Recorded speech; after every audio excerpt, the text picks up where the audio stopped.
بسم اللہ الرحمن الرحیم الحمد للہ رب العالمین والصلاة والسلام علی اشرف الانبیاء وسادۃ الاتقیاء وسید المرسلین وخاتم النبیین سیدنا وحبیبنا محمد وعلی آلہ واہل بیتہ وصحبہ اجمعین اما بعد فإن اصدق الحدیث کتاب اللہ وأحسن الهدي هدي محمد عليه السلام وخير الأمور عوازمها وشر الأمور محدثاتها وكل محدثة بدعة وكل بدعة ضلالة۔ پروگرام میں ایک عنوان اب یہ تھا ادارے کا تعارف۔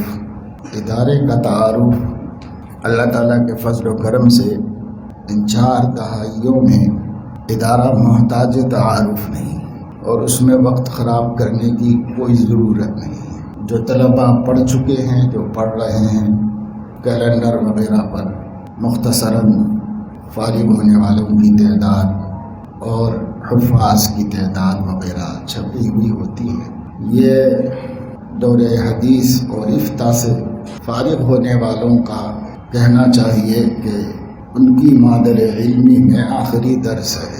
اس اعتبار سے جو ضروری عنوان ہے وہ آپ لوگوں کی رہنمائی اور رہبری کا عنوان ہے۔ پورے سال کے دوران، اسباق کے دوران جو باتیں آپ لوگوں کے سامنے آتی رہی ہیں، ملک و ملت اور زمانے کے احوال کے حوالے سے بھی اور آپ کی ذمہ داریوں کے حوالے سے بھی، ان سب باتوں کو ملحوظ رہ کر، ان سب باتوں کو ملحوظ رکھ کر آپ کو اب میدان عمل میں اترنا ہے اور اس ارادے کے ساتھ سند فضیلت و فراغت اپنے ہاتھ میں لینا ہے۔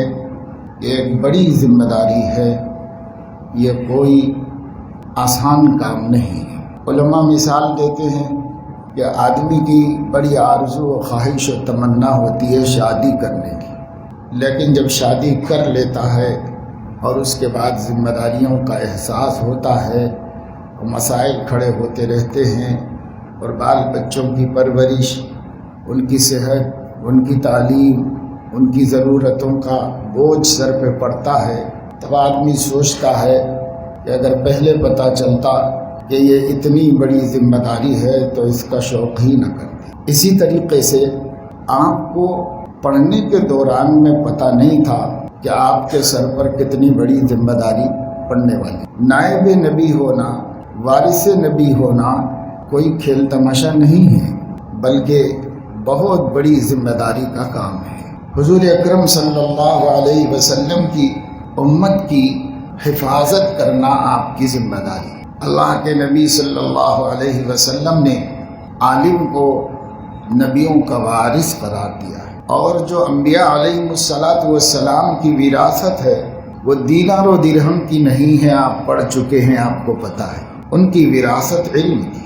انما ورثوا العلم، انہوں نے علم ہی میراث میں دیا ہے۔ علماء نے فرمایا ہے کہ انبیاء سے امتوں کو 3 چیزیں ملتی ہیں: علم، عمل، اخلاق۔ ہم فارغ ہونے والے اور عالم بننے والوں میں کئی ایسے ہوتے ہیں جنہیں علم بھی ڈھنگ سے حاصل نہیں ہوتا، کچھ ایسے ہیں جنہیں علم تو عمدہ طریقے سے حاصل ہو جاتا ہے مگر عملی زندگی سنت کے مطابق نہیں ہو پاتی، کچھ ایسے ہیں جو ماشاءاللہ سے عالم بھی اچھے ہیں، عمل بھی اچھا ہے، لیکن اخلاق کامل نہیں ہوتے۔ اور ہونا یہ چاہیے کہ آپ کے اندر تینوں چیزیں بدرجہ کمال موجود ہیں۔ علم نبوت بھی کامل ہو، اعمال نبوت بھی کامل ہوں، اخلاق نبوت بھی کامل ہوں۔ 3 چیزوں میں کمال حاصل کر کے اپنے کو عالم بنایا جاتا ہے، کیونکہ وراثت تو نبیوں کی یہی ہے۔ جب ہمارے پاس مکمل وراثت ہوگی ہم پورے وارث ہوں گے، صحیح طریقے پر جانشین ہوں گے، صحیح طور پر ان کی ذمہ داریوں کے اٹھانے والے ہوں گے۔ اس لیے عزیز بچوں، اپنے علم میں بھی کمال پیدا کرو، اور علم میں کمال پیدا کرنے کا وقت آج سے شروع ہو رہا ہے، آج ختم نہیں ہو رہا ہے۔ آج تو صرف نصاب کمپلیٹ ہو رہا ہے، کورس پورا کر رہے ہیں۔ آج آخری حدیث کا درس ہو جائے تو آپ کا جو نصاب ہے وہ نصاب پورا ہو جائے. لیکن علم حاصل کرنا در حقیقت یہاں سے شروع ہوگا کہ آدمی اپنی پوری ذمہ داری کے ساتھ، پورے شعور کے ساتھ حضور اکرم صلی اللہ تعالی علیہ وسلم کی تعلیمات کو جاننے کی کوشش کرے، سمجھنے کی کوشش کرے اور اس میں مہارت و کمال حاصل کرنے کی کوشش کرے. کتاب آج آپ بند کر دیں گے تو پھر علم کا دروازہ بھی ہمیشہ کے لیے بند ہی ہو جائے. اکثر فضلاء ان کی کتاب جلسہ دستار بندی میں جب بند ہوتی ہے تو پھر ہمیشہ کے لیے بند ہو جاتی ہے، اس کے کھلنے کی نوبت برسوں نہیں آتی. ایسا عالم اپنے علم کو تازہ رکھنے میں اور مضبوط رکھنے میں کامیاب نہیں ہو سکتا. وہی عالم اپنے علم کی حفاظت کر سکتا ہے، ترقی کر سکتا ہے، کمال پیدا کر سکتا ہے، جس کی کتاب ایک دفعے کھلنے کے بعد پھر موت تک بند ہو. یعنی ہمیشہ محتاج علم رہے، ہمیشہ محتاج علم رہے، بار بار مراجعہ کرے، ہر ضرورت پر اپنی کتابوں کی طرف لوٹے، دیکھے، بیان کرنے کے لیے، درس دینے کے لیے اور اپنے علم کو تازہ رکھنے کے لیے قرآن کریم کی تفسیریں دیکھتے رہنا چاہیے. ایک آیت پر آپ کو کچھ لوگوں کو نصیحت کرنا اور بھلائی کی بات کہنے کا جی چاہ رہا ہے تو محض اندازے سے اس کے اوپر تقریر نہ کیجیے. آپ اس آیت کو پہلے تفسیروں میں مراجعہ کیجیے، دیکھیے، سمجھیے اور اچھی طرح سمجھنے کے بعد اللہ کی مراد کو اللہ کے بندوں تک پہنچائیے. حضرت حکیم الاسلام قاری طیب صاحب رحمۃ اللہ علیہ فرماتے تھے کہ ایک ہے قرآن کریم کے الفاظ، ان الفاظ کے پھر معانی ہیں، معانی کے تحت مفاہیم ہیں اور مفہوم کے تحت مراد ہے، پھر اس کے تحت اور علوم ہیں. یہ علوم کا سلسلہ یکے بعد دیگرے بڑھتا جائے گا. جب آپ الفاظ کے سمجھنے سے فارغ ہو جائیں گے تو معانی کا نمبر آئے گا. جب معانی کھلیں گے تو اس کے مفاہیم سمجھ میں آئیں گے. جب اس کے مفاہیم سمجھ میں آئیں گے تو مراد باری تعالیٰ تک پہنچنے میں کامیابی حاصل ہوگی. ایسے سطحی طور پر تو کچھ بھی حاصل نہیں ہوتا آدمی. سطحی مفسرین کی کمی نہیں ہے. علم کس کو کہتے ہیں؟ علم ایک بہت بڑی دولت ہے. جب حاصل ہوتی ہے تب آدمی کو پتہ چلتا ہے. ایک شہزادے تھے، وہ پڑھتے تھے کسی استاذ کے پاس، تو راتوں میں بیٹھ کر کتاب کا مطالعہ کرتے تھے. مطالعے کے دوران انہیں کوئی نئی بات معلوم ہو جاتی اور کوئی نیا مسئلہ منکشف ہو جاتا تو وہ کتاب لے کے کھڑے ہو کے رقص شروع کر دیتے تھے اور آواز لگاتے تھے، این ابناء الملوک، این ابناء الملوک، کہاں ہیں شہزادے؟ ہم سے پوچھو کہ دولت کسے کہتے؟ دولت ہمارے پاس. تو ہم اس کو اگر دولت نہیں سمجھیں گے تو اس کے پیچھے وقت بھی نہیں لگائیں گے، اس کے پیچھے اثار بھی نہیں کریں گے، قربانیاں بھی نہیں دیں گے، بس اپنے کاموں میں مصروف ہو جائیں گے. حضرت شاہ ولی اللہ صاحب محدث دہلوی رحمۃ اللہ علیہ کو وقت کے بادشاہ نے کسی کام سے بلایا. حضرت دربار میں گئے، اس نے عزت افزائی کی، تخت پہ ساتھ میں بٹھایا اور گفتگو کی. تو دربار کے لوگوں کو اشکال ہوا، اعتراض ہوا کہ ایک ملا کو بلا کے ایک ملی صاحب کو اتنا بڑا مقام دینے کی کیا ضرورت ہے بادشاہ کو. تو حضرت نے ان کے چہروں پر اس کو پڑھا اور محسوس کیا کہ ان لوگوں کو میری عزت افزائی کچھ ضرورت سے زیادہ دکھ رہی ہے یا استحقاق کے بغیر دکھ رہی ہے. جب بادشاہ سے گفتگو ختم ہو گئی تو حضرت نے کھڑے ہو کر ان لوگوں سے خطاب کیا جو درباری دربار میں بیٹھے حسد کھا رہے تھے، اور ان سے فرمایا کہ دل دارم جواہر پارے عشقست تحویلش، قید عارت زیر گردوں میر سامانے کی من دارم. یہ بول کے چلے گئے حضرت. اس زمانے میں فارسی چلتی تھی، سب کی زبان فارسی تھی، فارسی اشعار کو خوب سمجھنے والے لوگ تھے. حضرت یہ فرمانا چاہ رہے تھے ان لوگوں سے، اگرچہ کہ ملا ہوں اور اگرچہ کہ مال و دولت سے خالی ہوں، سیدھا سادہ انسان ہوں، غریب و کمزور ہوں، لیکن اپنے سینے میں ایک دل رکھتا ہوں جس میں اللہ اور اس کے رسول کی محبت کی دولت بسایا ہوا ہوں، اور اس کے بعد اعلان کرتا ہوں کہ آسمان کے نیچے مجھ سے بھی بڑا کوئی دولت مند ہے تو منہ دکھائے۔ کون مجھ سے بڑا دولت مند ہے؟ سب سے بڑا تو میں ہوں، جس کے سینے میں اللہ نے اپنے حبیب کی محبت عطا فرمائی۔ ہم اس دولت کو رکھتے ہوئے کسی دوسرے کی اوپر نظر نہ اٹھائیں۔ دنیا بڑے سے بڑی دولت کے ریل پیل میں ہوگی، آپ کو اس سے کوئی تکلیف نہیں ہونی چاہیے۔ آپ کے اعزاء، آپ کے اقربا بڑے بڑے بنگلے بناتے ہوں گے، قیمتی گاڑیوں میں گھومتے ہوں گے، بڑے بڑے شو روم ہوں گے، کاروبار ہوں گے، فارم ہاؤس ہوں گے، جائیدادیں ہوں گی، جاگیریں ہوں گی، مارکیٹیں ہوں گی، انٹرنیشنل بزنس کرتے ہوں گے، کوئی کچھ بھی ہوگا، ہر ایک کو دیکھ کر آپ کے دل میں یہ آنا چاہیے، دل دارم جواہر پارے عشق است تحویلش، اور کسی سے متاثر نہیں ہونا چاہیے۔ اللہ تعالیٰ نے ہمارے نبی صلی اللہ علیہ وسلم کو حکم دیا، لا تمدن عینیک الی ما متعنا به ازواجا منہم لنفتنہم فیہ ورزق ربک خیر وابقی۔ اپنے پروردگار کے بدلے کو، اپنے پروردگار سے ملنے والے اجر کو اپنا مطلوب بنائیں، اسی کے لیے ہم جئیں، اسی کے طالب رہیں، اسی کے متمنی رہیں، اسی کے خواہش مند رہیں، تو پھر ہم امت کی صحیح خدمت کر سکیں گے۔ امت کی خدمت کے لیے ذہن کا فارغ ہونا ضروری ہے۔ آپ کا بغیہ، آپ کا مطلوب، آپ کا مرغوب، آپ کی تلاش، آپ کی تمنا، آپ کی آرزو اس امت کی صلاح و فلاح کے علاوہ کچھ بھی نہیں۔ باقی جو کچھ ہے وہ اللہ پاک جب دیں گے تب ہم اللہ سے لے لیں گے۔ ان اجری الا علی رب العالمین، میری محنتوں کا صلہ تو رب العالمین کے ذمے ہے، اور رب العالمین ہی دے سکتا ہے۔ دین کی خدمت کا صلہ اور کوئی دے بھی نہیں سکتا، اس لیے اللہ ہی سے لینا ہے، یہ ہمارے ذہن میں ہونا چاہیے۔ جو اللہ سے لینے کے لیے طے کیا ہوا ہے وہ کامیاب ہے۔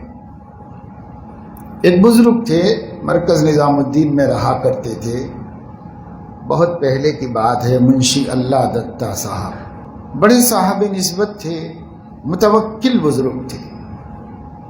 اس وقت کے اکابر مرکز نے ان کو برکتاً ہی رکھا ہوا تھا کہ ان کی برکت کے ذریعے سے کام ہوتے رہیں، اللہ کی توجہ ہوتی رہے، اس لیے ان کو رکھا ہوا تھا۔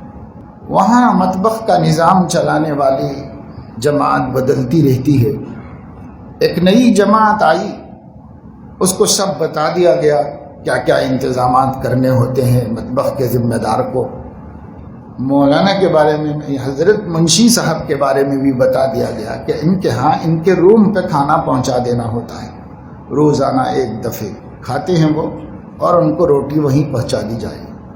تو نئی جماعت بھول گئی، ان کے دھیان میں سے یہ کام نکل گیا، وہ پہلے دن بھی نہیں لے جا کر کے دیے، دوسرے دن بھی نہیں لے جا کر کے دیے، تیسرے دن بھی نہیں لے جا کر کے دیے، اور 3 دن سے حضرت بھوکے ہی ہیں، آیا نہیں، کھانا کھایا نہیں۔ پھر حضرت مولانا انعام الحسن صاحب رحمہ اللہ جو اس وقت امیر تھے، ان کو اس کا پتہ چلا، انہوں نے بلا کر ذمہ داروں کی تنبیہ کی، انہیں پابند کیا اور انہیں ڈانٹا، اور پھر خود حضرت کی خدمت میں حاضر ہوئے اور نیازمندانہ طور پر عرض کیا کہ حضرت 3 دن ہو گئے، ان لوگوں سے بھول ہو گئی تھی، پہلا دن، دوسرا دن، تیسرا دن، آپ کسی سے نہ کہتے لیکن کم سے کم مجھے تو اپنا سمجھتے، آپ کم سے کم مجھ سے تو بتا دیتے، میں بھی آپ کا مقرب اور آپ کے نزدیک معتبر نہیں ہوں، میں آپ کا نیاز مند ہوں، کم سے کم آپ مجھے بتاتے۔ کئی دفعے انہوں نے یہ بات دہرائی، مجھے تو اپنا سمجھتے آپ، مجھے تو کم سے کم اپنا سمجھتے۔ تو پھر منشی صاحب جوش میں آئے، بار بار کا شکوہ سن کر، اور اس کے بعد کہا کہ حضرت جی آپ بھی غیر اللہ ہو اور مجھے صرف اللہ سے لینا ہے۔ تو اللہ کے ایسے بندے ہوتے ہیں دنیا میں جن کے صدقے میں کائنات قائم ہے، جن کا بھرم اللہ نے رکھا ہوا ہے، ایسے بندے ہر دور میں ہوتے ہیں، ہر زمانے میں ہوتے ہیں۔ ہم لوگ اس درجے پر نہ سہیں، ان کو اپنے سامنے رکھ کر کسی درجے میں توکل علی اللہ سیکھیں، اعتماد علی اللہ سیکھیں۔ توکلت فی رزقی علی اللہ خالقی، امام شافعی رحمۃ اللہ علیہ فرما رہے ہیں توکلت فی رزقی علی اللہ خالقی وایقنت ان اللہ لا شک رازقی فما یک من رزقی فلیس یفوتنی ولو کان فی قاع البحار الغوامق سیأتی بہ اللہ الکریم بفضلہ ولو لم من اللسان بناطقی۔ ہم نے مانگا بھی نہ ہو، ہمیں معلوم بھی نہ ہو، تو بھی اس نے جو ہمارے لیے مقدر کیا ہے اللہ کریم سمندر کی گہرائیوں میں چھپی ہوئی ہوگی تو نکال کے لائے گا اور پہنچائے گا۔ ایسا توکل امام شافعی رحمۃ اللہ علیہ اپنے جذبات بتا رہے ہیں اپنے اشعار میں۔ اور ایسا توکل کیا، عید کے دن بھی کچھ بھی نہیں تھا تو کسی دوست کے پاس لکھ کے بھیجا، انہوں نے کچھ رقم بھیجی حضرت کے پاس۔ ابھی وہ لا کے رکھا ہی تھا خادم کہ کسی شخص نے آ کر اپنے گھر کی محتاجی پریشانی کا ذکر کیا اور کہا حضرت کہاں جا کے رسوا ہوں، میرے دل میں آیا کہ آپ ہی کی خدمت میں حاضر ہو جاؤں، کوئی مدد ہو جائے۔ تو فرمایا بھائی ہمارا بھی یہ حال تھا تو ہم نے کسی سے ہاتھ بدل منگا لیا ہے، کچھ قرض منگایا ہے، یہ رکھا ہوا ہے، تم اپنی ضرورت کا اس میں سے لے لو۔ اس نے گنا اور گن کر کہا کہ سب میری ضرورت کا ہے، کہا اچھا سب لے جاؤ، وہ بھی دے دیا وہ کسی کو۔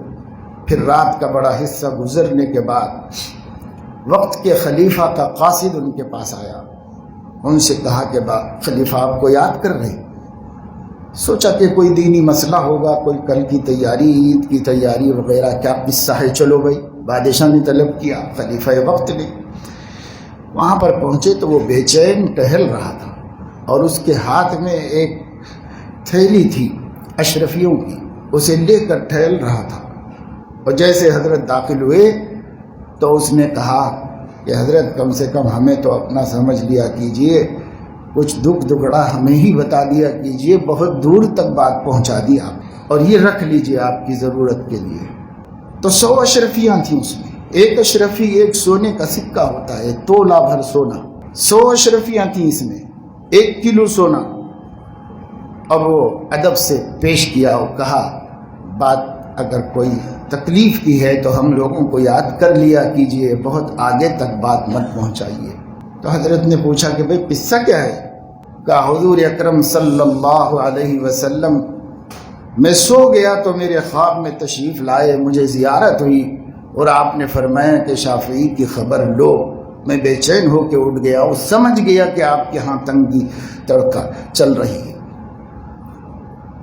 تو بھائی آپ لوگوں سے بھی ادباً اور شفقتاً اور محبتاً یہ گزارش ہے کہ بس یہ سیکھو اپنے بڑوں سے، نام لینا تو ہم کو آتا ہے، ان کے قصے اور واقعات بیان کر کے مجلس گرما دینا بھی ہم کو آتا ہے، لیکن ان کی صفتوں کو اپنی زندگی کا حصہ بنانا ہم کو نہیں آتا۔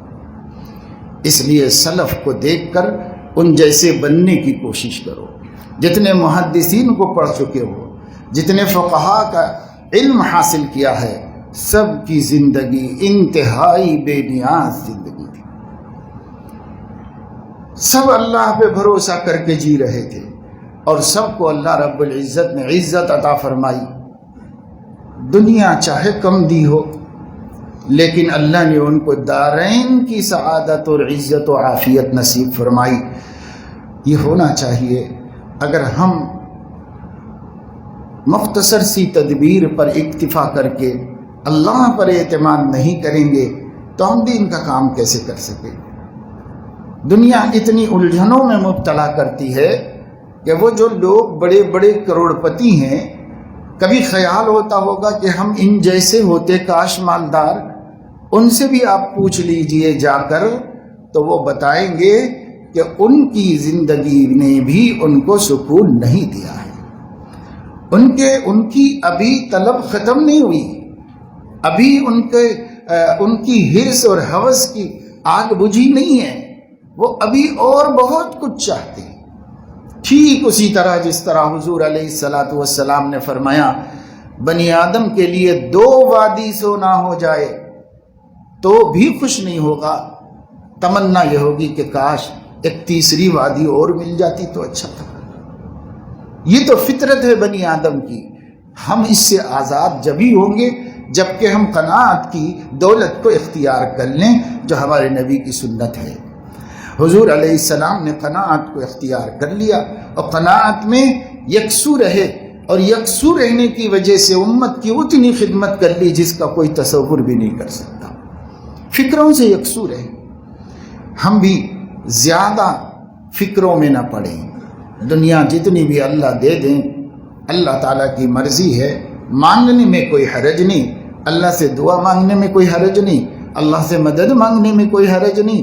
حضور علیہ الصلوۃ والسلام نے اللہ سے روزی بھی مانگی ہے، اللہ تعالیٰ سے معیشت کی سہولت بھی مانگی ہے، اخیر عمر میں روزی کی برکت بھی مانگی ہے کہ اللہ میری آخری زندگی میں میری رزق میں اور اضافہ فرما دیجیے تاکہ بے فکری رہے، یکسوئی رہے۔ اللہ سے مانگنا بے عزتی نہیں ہے، اور اللہ سے مانگنا تشویش بھی نہیں ہے۔ اللہ سے مانگنا تو عبادت ہے، عبادت کے طور پہ مانگتے ہو، لیکن طے کر لو کہ اس مانگنے کے بعد پھر وہ جو دے دیں میں اسی سے راضی ہوں، اور مجھے اپنی زندگی کا وظیفہ اور اپنی زندگی کا فریضہ اللہ کے بندوں کی ہدایت اور ان کو سیدھے راستے پر رکھنے کی کوشش و فکر، یہ میرا کام ہے، میں اس کام میں یکسوئی سے لگا ہوا رہوں گا۔ اللہ سے یہ دعا بھی کرتے رہو کہ کبھی اللہ پاک اپنے دین کی خدمت سے ہمیں محروم نہ فرمائے۔ اللہ محتاج نہیں ہے بھائی، اللہ کسی کا بھی محتاج نہیں ہے۔ یہ دین غالب ہونے کے لیے آیا ہے، غالب ہی رہے گا۔ یہ دین ہر کچے پکے مکان میں داخل ہونے کے لیے آیا ہے، کسی نہ کسی دن داخل ہو جائے گا۔ اس دین کو اللہ کبھی مغلوب ہونے نہیں دیں گے، وہ ہمارا محتاج نہیں ہے۔ ہم اس بات کے محتاج ہیں کہ اللہ اپنے دین کی حفاظت کا کام ہمارے ہاتھوں لے لے، ہم اس کے محتاج ہیں۔ اس لیے ہمیں اپنے کو نیاز مند اور حاجت مند بنا کر اللہ کے دین کی خدمت کے لیے لگا دینا چاہیے۔ جس علاقے سے آپ لوگ آئے ہو، اپنے اپنے علاقے کے لوگوں کی دین کی پیاس بجھانے کا ارادہ اور عزم مصمم کر کے اپنے کر لو، اور پھر آج کے بعد آپ کو کبھی چین اور سکون میں۔ ایک دفعہ حضرت مولانا انعام الحسن صاحب رحمۃ اللہ علیہ حیدرآباد آئے، وہ ان کی زندگی کا آخری سفر تھا۔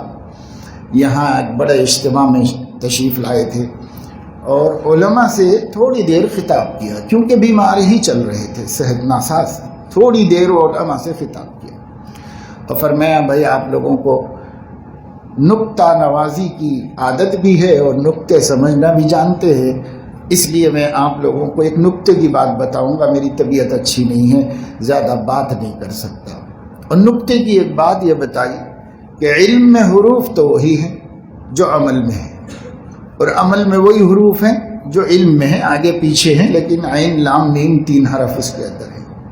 تو نکتہ کیا بتایا؟ نکتہ یہ بتایا کہ علم میں حرکات کے اعتبار سے دیکھو تو 2 سکون ہیں، 1 حرکت ہے، اور عمل میں 2 حرکتیں ہیں، 1 سکون ہے۔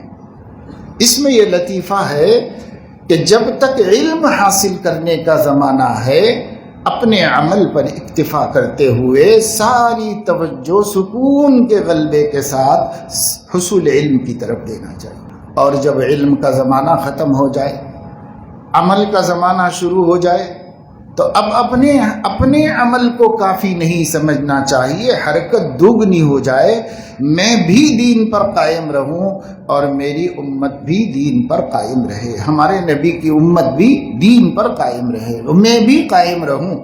اب سکون کم، آرام کم، راحت کم، اب حرکت و عمل زیادہ، کوششیں و فکریں زیادہ۔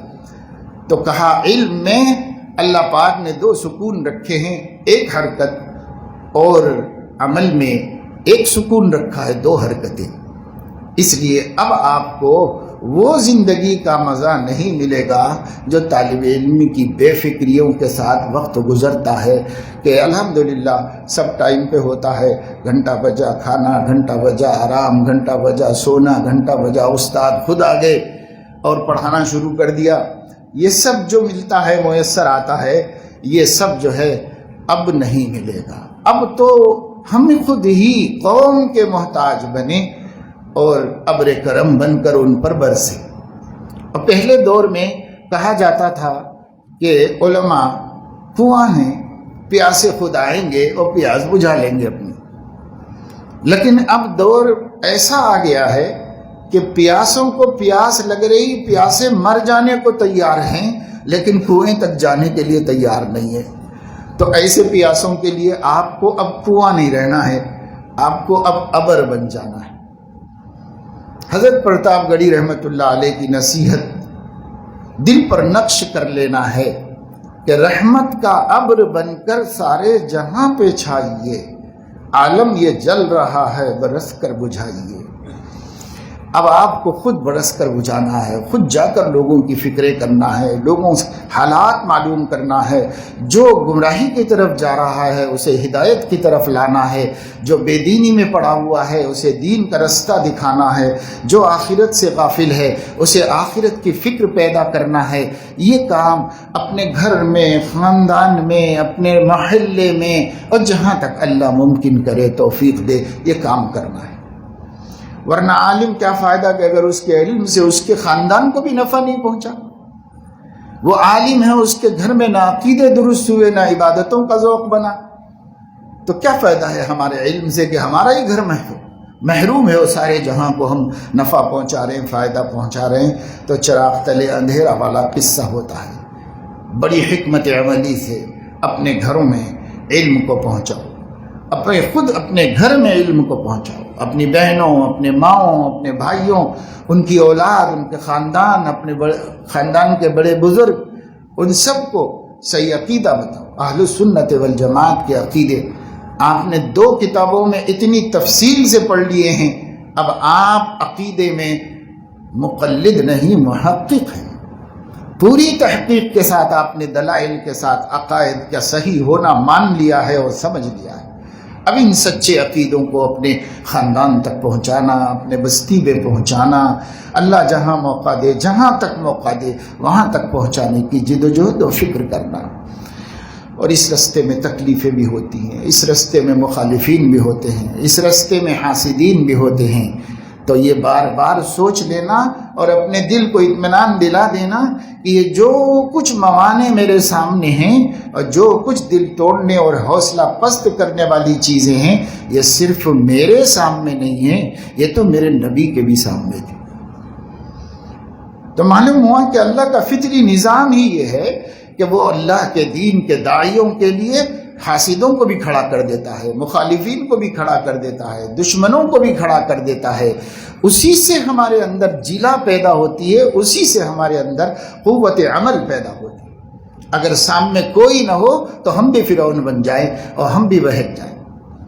اس لیے سامنے بھی اللہ کسی کو رکھتا ہے تاکہ ہم بھی اپنی جگہ پر رہیں اور اپنی جگہ سے اللہ سے استعانت سے کبھی اپنے کو غافل نہ سمجھے، خود ہی کو کافی نہ سمجھے۔ اس لیے اللہ ایسا انتظام کرتا ہے۔ وَكَذَلِكَ جَعَلْنَا لِكُلِّ نَبِيٍّ عَدُوًّا شَيَاطِينَ الْإِنسِ وَالْجِنِّ يُوحِي بَعْضُهُمْ إِلَى بَعْضٍ زُخْرُفَ الْقَوْلِ غُرُورًا۔ خدا کا نظام ہے، اپنے حق کے داعیوں کے لیے یہ سب مخالفتیں اور رکاوٹیں کھڑی کی جاتی ہیں۔ آپ کو ان رکاوٹوں سے کوئی مطلب نہیں۔ آپ کے دل میں ایک بات ہونی چاہیے جو اللہ سے آپ بار بار کہتے رہیں، إِن لَمْ تَكُنْ سَاخِطًا عَلَيَّ فَلَا أُبَالِي غَيْرَ أَنَّ عَافِيَتَكَ أَوْسَعُ لِي۔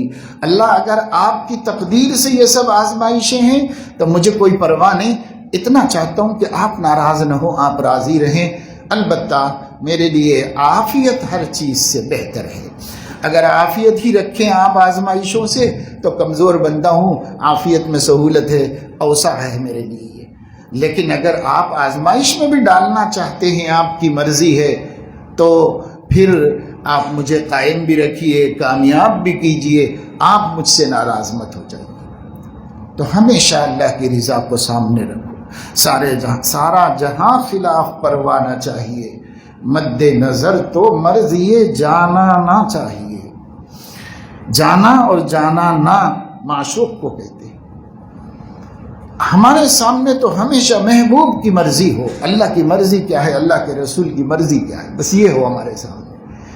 اور دنیا مخالف ہوتی ہے کہ موافق ہمیں کوئی اس سے پرواہ نہیں، ہوتی ہے تو بہت اچھا ہے، خلاف ہوتی ہے تو مرضی اللہ جو ہمارے لیے مقدر فرمائے. والقدر خیرہ وشرہ من اللہ تعالی. اس لیے اس سے ڈرتا نہیں ہے مومن.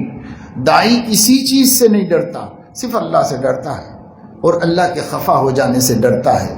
اس لیے آپ اس کا اہتمام رکھنے کی کوشش کریں، تبھی آپ کا علم آپ کو بھی نفع دے گا اور دوسروں کو بھی نفع دے گا. تیسری بات یہ ہے کہ دنیا کو سدھارنے کی، امت کو صلاح و فلاح کی فکروں میں کبھی ایسا نہ ہو جائے کہ اپنی صلاح و فلاح کی فکر سے غافل ہو جائے. آج کل کرتے ہیں کہ پرسنالٹی کا ڈیولپمنٹ، جنونی انداز میں لوگ اپنی پرسنالٹی بنانے کے لیے جم کو جا رہے ہیں، کیا کیا کر رہے ہیں، کیا کیا کھا رہے ہیں، زندگی اور برباد کر رہے ہیں، صحت اور خراب کر رہے ہیں. خیر ان کو ایک دھوکہ ہو گیا ہے. عالم وہ ہے جس کو اپنی صحت ظاہری کے ساتھ ساتھ اپنی روحانی اور معنوی صحت کی بھی فکر رکھنی چاہیے، اور وہ بہت اصل ہے، بہت اہم ہے. المؤمن القوی خیر واحب الی اللہ من المؤمن الضعیف. جسمانی اعتبار سے بھی روحانی اعتبار سے. حضرت حکیم اختر صاحب نے ایک بیان کیا ایک دعا پر، اللہم انی اسألک الصحۃ والعفۃ والامانۃ وحسن الخلق والرضا بالقدر. اس دعا پر بیان کرتے ہوئے یہ فرمایا کہ اللہم انی اسألک الصحہ میں صحت جسمانی بھی مراد ہے اور صحت روحانی بھی مراد ہے. اور پھر ملا علی قاری کی تشریح بیان کی اس کے بعد. صحت، اے اللہ مجھے صحت جسمانی بھی عطا فرمائیے اور میری صحت روحانی بھی عطا فرمائیے. مجھے روحانی اعتبار سے بھی میں بیمار نہ رہوں، مریض نہ رہوں، عمل بھی کامل ہو، اخلاق بھی کامل ہو. تو انبیاء سے ملنے والی یہ تینوں چیزیں آپ اپنے اندر رکھیں. اپنی شخصی زندگی کو متقی بنائیں، پرہیزگاری والی زندگی بنائیں، اللہ سے ڈرنے والی زندگی بنائیں. محبت اتنی کہ کوئی اطاعت مشکل نہ ہو، خشیت اتنی کہ کسی گناہ کا حوصلہ نہ رہے. اتنی خشیت پیدا کرے، اتنی محبت اللہ تعالیٰ کی پیدا کرے اپنے اندر. اور اس کے لیے چونکہ یہ نعمت، یہ دولت عموماً کسی اللہ والے کی صحبت و معیت و تعلق کے بغیر حاصل نہیں ہوتی، اس لیے اس کا بھی اہتمام کریں. شیخ عبدالحق محدث دہلوی رحمۃ اللہ علیہ فرماتے ہیں کہ مجھے میرے والد نے وصیت فرمائی تھی کہ پسرم ملائے خشک و ناہموار نہ باشی. بس محض ایک محقق عالم بن کے نہ رہ جاؤ جس کو اپنے تعلق مع اللہ کی فکر نہ ہو، جس کو اپنے قلب کی دنیا آباد کرنے کی فکر نہ ہو، جسے اپنی روح کو جلا بخشنے اور طاقتور بنانے کی فکر نہ ہو. ایسے ملائے خشک و ناہموار مت بن جانا، بلکہ دونوں چیزوں کو لے کے چلو. برکف جام شریعت، برکف سندان عشق، ہر ہوسنا کے ندانت جام و سنداں باختن. یہ دونوں چیزیں ہمارے اکابر کا امتیاز رہا ہے. ہمارے سارے علماء دیوبند نے شریعت کو مضبوطی کے ساتھ تھاما، طریقت کو چھوڑا نہیں، اس کو بھی مضبوطی کے ساتھ رکھا. دونوں میں کامل ہوئے، ماہر ہوئے. ظاہر بھی بنا، باطن بھی بنا. تعلق مع اللہ میں کوئی کمی نہیں. وہ مدرس بھی تھے، محدث بھی تھے، فقیہ بھی تھے، مفتی بھی تھے، بڑے عظیم مقرر اور مصنف بھی تھے، مناظر بھی تھے. حضرت حجت الاسلام مولانا قاسم نانوتوی رحمۃ اللہ علیہ، جن کے نام پر ہم فخر کرتے ہیں، حضرت حجت الاسلام بڑے بڑے مناظرین مذاہب کے ساتھ بلا تکلف بھیڑتے تھے. اور اپنے دین کو اور اپنے عقیدے کو سچا اور برتر ثابت کرنے کے لیے پوری کوشش کرتے تھے۔ شیخ الہند رحمۃ اللہ علیہ یہ سب حضرات یہ سب کام کرتے تھے، اسی کے ساتھ ساتھ ان کا اپنا تعلق مع اللہ، اس میں کوئی کمی نہیں تھی۔ اللہ کے ساتھ تعلق پیدا کرنا، کوشش کرنا چاہیے ہر عالم کو کہ وہ پچھلے پہر تھوڑا وقت اپنے اللہ کے ساتھ یکسوئی و تنہائی میں لگا لے۔ بڑی طاقت، انرجی اسی وقت حاصل ہوتی ہے بندے کو خدا کے ذریعے سے، اور خدا تعالیٰ بندے کے ساتھ دونوں کے درمیان راز و نیاز اور مناجات کا بہترین وقت ہے۔ ینزل ربنا تبارک و تعالی الی سماء الدنیا حین یبقى ثلث اللیل، جتنی اخیر تہائی میں کوشش کرو، 15 منٹ کے لیے صحیح، 10 منٹ کے لیے صحیح، 5 منٹ کے لیے صحیح، اپنا بسترہ چھوڑ کر اپنے اللہ سے راز و نیاز کرو۔ یہ بڑی قوت ہے، یہ بڑی طاقت ہے۔ کچھ ہاتھ نہیں آتا بے آہ سحرگاہی، اللہ سے لینے والے ہم بنے۔ اللہ سے لیں گے تو امت کو دے سکیں گے، لیں گے نہیں تو کیا امت کو دے سکیں۔ کتنا خوبصورت پنکھا ہو، کتنی خوبصورت اے سی ہو، کتنا خوبصورت بلب ہو، اگر پاور ہاؤس سے کنیکشن نہیں ہے تو وہ اپنا کام تو نہیں کر سکتے۔ اس کی خوبصورتی سے کس کو فائدہ ہے؟ نکال کے پھینک دیں گے کہ بھئی ہٹاؤ یہاں سے، اس سے کسی کا فائدہ نہیں۔ ہم ظاہری طور پر، ہم علمی طور پر کتنے ہی قابل و لائق کیوں نہ ہو، اگر ہمارا اللہ سے تعلق نہیں ہے تو نہ زبان میں اثر ہے، نہ قلم میں تاثیر ہے، نہ صحبت میں کوئی تاثیر ہے، کچھ بھی نہیں۔ اور اگر ہمارا تعلق مع اللہ ہے تو گو علمی قابلیت کچھ زیادہ نہ ہو، ہمارا حال یہ ہوتا ہے جہاں جاتے ہیں ہم تیرا فسانہ چھیڑ دیتے ہیں، کوئی محفل ہو تیرا رنگ محفل دیکھ لیتے ہیں، پھرتا ہوں دل میں یار کو مہماں کیے ہوئے، روح زمیں کو کوچے جانا کیے ہوئے۔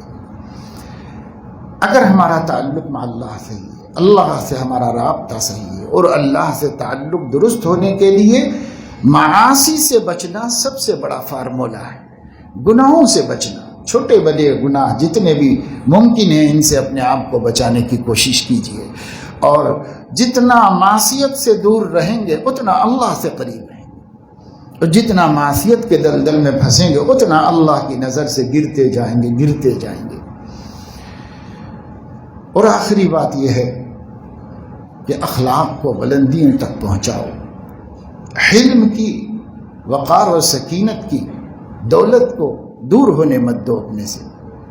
مفتی صاحب تشریف لائے تھے چند دن پہلے، حضرت مفتی عفان صاحب منصور پوری نے آپ لوگوں سے بات بھی کی، اور جمعے کے دن کچھ نصیحت کی۔ وہی ایک نصیحت کی نا حضرت عمر رضی اللہ تعالیٰ عنہ کی نصیحت سنا دی تھی، بس تھوڑی سی وضاحت کر کے۔ اس میں کیا بات کہی گئی تھی کہ سیدنا عمر بن الخطاب رضی اللہ تعالیٰ عنہ فرماتے ہیں کہ علم حاصل کرو، اور علم حاصل کرنے کے لیے سکینت و تحمل اپنے اندر پیدا کرو، اور جن سے علم حاصل کر رہے ہو ان کے سامنے اپنے کو متواضع بناؤ، بچھ جاؤ ان کے سامنے۔ ظاہر ہے کہ حضرت عمر کو علم کہاں سے آیا؟ سب تو مشکات نبوت سے لیا ہوا ہے۔ حضرت عمر رضی اللہ تعالیٰ عنہ کی یہ بات بھی حضور علیہ السلام کے مزاج و منشا سے اخذ کی ہوئی بات ہے کہ علم کے واسطے تذلل اور تواضع اپنے اساتذہ اور اپنے اکابر کے سامنے ہونا چاہیے، اور اسی کے ساتھ ساتھ اگر آپ سکینت اور وقار کے حامل نہیں ہیں تو آپ قوم میں قبولیت کا مقام نہیں حاصل کر سکتے۔ جب مقبول نہیں ہوں گے تو کامیاب داعی کیسے بنیں گے، کامیاب مصلح کیسے بنیں گے؟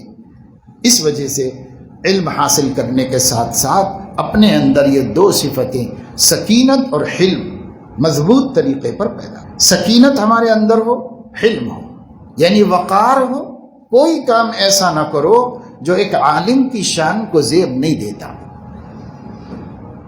اور حلم یہ ہے کہ سامنے والے کے جہل کو برداشت کر لو، کیونکہ اس کے ساتھ الجھیں گے تو اپنی رہی صحیح عزت بھی جاتی ہے۔ مقابلہ کرنا، حق کا احقاق کرنا، باطل کا ابطال کرنا، یہ سب اپنی جگہ پر، لیکن وہ بھی سکینت اور حلم کے ساتھ ہونا چاہیے۔ تبھی کامیابی ملتی ہے، جہالت کے ساتھ اور غضب کے مرض کے ساتھ کوئی کامیابی ہم کو حاصل نہیں ہوتی، نہیں ملتی۔ اس لیے میرے عزیزو، میں نے آپ لوگوں کو یہ چند باتیں بتائیں اس موقع پر کہ یہ آپ لوگوں سے ملاقات ہے اختتامی اور سال کی تکمیل کے اوپر۔ اب آپ جائیں گے، مختلف علاقوں سے آپ آئے تھے، اپنی اپنی جگہوں پہ جائیں گے، خدا جانے پھر کب ملاقات ہو۔ اس وجہ سے جو ضروری بات تتمہ اور تکمیلے کے طور پر مجھے کہنی تھی وہ میں نے آپ کو کہی، اور فرداً تو سال بھر دروس میں آپ کے سامنے باتیں آتی ہی رہیں اور مجالس کے اندر بھی آتی رہیں، اور یہ خلاصے کے طور پر میں نے آپ کے سامنے چند باتیں کہی۔ اگر آپ نے اس کو اچھی طرح محفوظ کیا اور زندگی میں اس کے مطابق عمل کیا تو انشاءاللہ تعالی آپ کو بڑی کامیابیاں ملے گی، دنیاوی اعتبار سے بھی اور اخروی اعتبار سے بھی اللہ تعالیٰ بہت کامیابیوں سے ہمکنار فرمائے گا۔ اور آخر میں اس بیانچ کے تیار ہونے تک، ان طلباء کے فارغ ہونے کے لیے اس آخری مجلس درس میں بیٹھنے تک جن اساتذہ کرام نے اپنی اپنے اظہار، قربانیاں اور محنتیں کی ہیں، اور جس انتظامیہ نے اپنے اپنے فرائض کو انجام دیا ہے، وقت پر ہر کام کو آسان کرنے کی بھرپور کوشش کی ہے، طلباء کے اوقات کی حفاظت کی کوشش کی ہے، اور ماشاءاللہ اساتذہ نے لاک ڈاؤن ہو یا جو ہے باقاعدہ تعلیم کا آغاز ہو، دونوں موقعوں پر ہماری منشا کو ملحوظ رکھتے ہوئے بھرپور جد و جہد، مخلصانہ محنت اور دیانتدارانہ تدریس الحمدللہ انجام دیتے رہے۔ تو میں انتظامیہ کا بھی اور تعلیمات کا بھی مشکور اور ممنون ہوں کہ ان کے حسن معاونت نے آج ہمارے لیے یہ کھیتی کاٹنے کا موقع عطا فرمایا ہے، پھل توڑنے کا موقع عطا فرمایا۔ اس لیے اللہ تبارک و تعالیٰ ثانہ کے شکر کے بعد ہم اپنی تعلیمات اور انتظامیات دونوں کے مشکور و ممنون ہیں کہ ان حضرات کے حسن تعاون نے مدرسے کو سال کی تکمیل تک پہنچایا اور کامیابی سے ہمکنار کیا۔